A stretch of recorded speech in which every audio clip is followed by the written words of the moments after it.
আমি একটা জিনিস খেয়াল করছি, অনেকক্ষণ তাকাইয়া আমার সাথে ড্রাইভারের আমি বললাম, কি স্বার্থপর এই দুনিয়া। একটা গাড়ি কেউ তার জন্য থামলো না, কারো হাতে সময় নাই, সবাই হরন দিয়া সাইড করে এমনে হেমনে করে সব চলে যায়। কোন ড্রাইভারও থামে না বন্ধু, যে একটা লোক তো মরে গেছে, আরে মরে গেছে, তুই মরে গেছ, আমার হাতে সময় নেই। এই জন্য স্বার্থপর এই দুনিয়া, বড় স্বার্থপর। হয় কারোর জন্য থামে না, কারোর কথা অপেক্ষা করে না। এই চলতে তোমার কথা কেউ মনে রাখবে না। তুমি যদি নষ্ট হয়ে যাও, তুমি যদি কবরে আযাব হয়, তোমার যদি জাহান্নামের আগুন তোমার পুড়তে হয়, আল্লাহর কসম বন্ধু, তোমার পতন তুমি করে দিলা, নিজের নষ্ট তুমি করে দিলা। শেষ পর্যন্ত দেখবা কেউ তোমার কথা মনে রাখবে না। এই পৃথিবী ধোঁকা। চলো এর জন্য আল্লাহর দিকে ফিরে আসি। ইল্লা মান তাবা ওয়া আমানা ওয়া আমিলা সালিহান। আল্লাহ বলে, যে গুনাহ ছেড়ে দিয়ে তওবা করলো, আমি আল্লাহকে বিশ্বাস করলো এবং পুনরায় আবার নেক আমল শুরু করে দিল, ফাউলাইকা ইয়াদখুলুনাল জান্নাহ।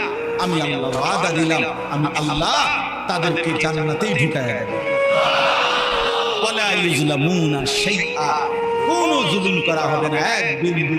অর্থাৎ পেছনের গুনার জন্য আমি লজ্জা দেব না, বরং তওবা করার কারণে, ফিরে আসার কারণে, নতুন করে আবার নামাজ সেজদা বন্দিগি পাক পবিত্র জীবন চলার কারণে এখন থেকে নিয়ে বাকি জিন্দেগীর আমলের বরকতে জান্নাত দিয়ে দেব।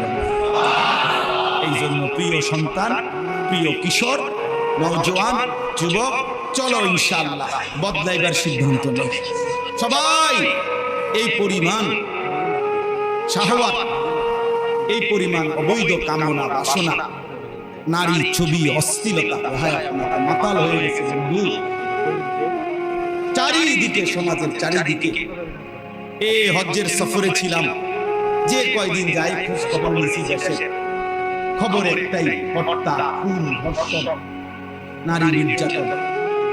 আর সবচেয়ে আশ্চর্যের কথা হলো, আমি মনে আমার এই ছোট্ট হায়াতে গত 30 বছরে আমি যে কথাটা এতবার শুনি নাই, গত 2 মাসে বারবারই শুনি চারিদিকে পরকীয়া। এটা এই পরিমাণ সমাজে বেড়ে গেছে, অসভ্যতা। যে স্বামী থাকতো নারী অন্য পুরুষের প্রতি আসক্ত, স্ত্রী থাকতো ওই জানোয়ার অন্য নারীতে আসক্ত। এটা খুব বেশি পরিমাণ বেড়ে যাচ্ছে, যার কারণে আপনজনকে হত্যা করতে পর্যন্ত লজ্জিত হচ্ছে না। চাইতে বড় আশ্চর্য, আশ্চর্য বাংলাদেশে এর চাইতে বড়, এর চাইতে দুর্দর্শ হত্যার ঘটনাও 2 দিনে কি হয়ে যায় খবর বোঝা যায়। কিন্তু এখানে কেন বোঝা যাচ্ছে না? বোঝা যাচ্ছে এটা স্পষ্ট, আপনজনের এটা ধামাচাপা দেওয়ার জন্য সব রকমের প্রসেসিং করা হচ্ছে, সব প্রসেসিং করা হচ্ছে। অসহায় ইমাম মুয়াজ্জিনকে বেইজ্জতি কেউ করতে পারে নাই, কোন আলেমে দ্বীন ইনশাআল্লাহ বেইজ্জতি হবেও না ইনশাআল্লাহ।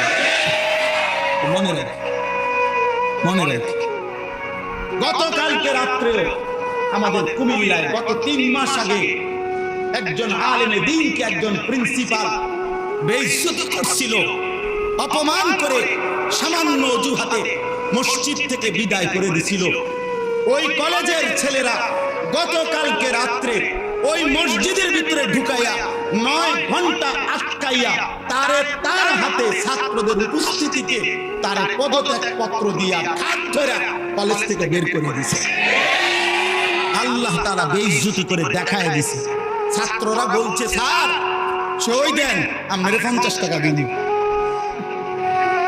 মানে 50 টাকা, 100 টাকার লোভ সামলাইতে পারেন নাই, নেন পদত্যাগ পত্র সই দেন। এজন্য দোস্ত, নারীর আসক্তি, জিনা, ব্যভিচার, পরকীয়া, অসভ্যতা, যুবক ভাই তোমরা বাঁচতে হবে।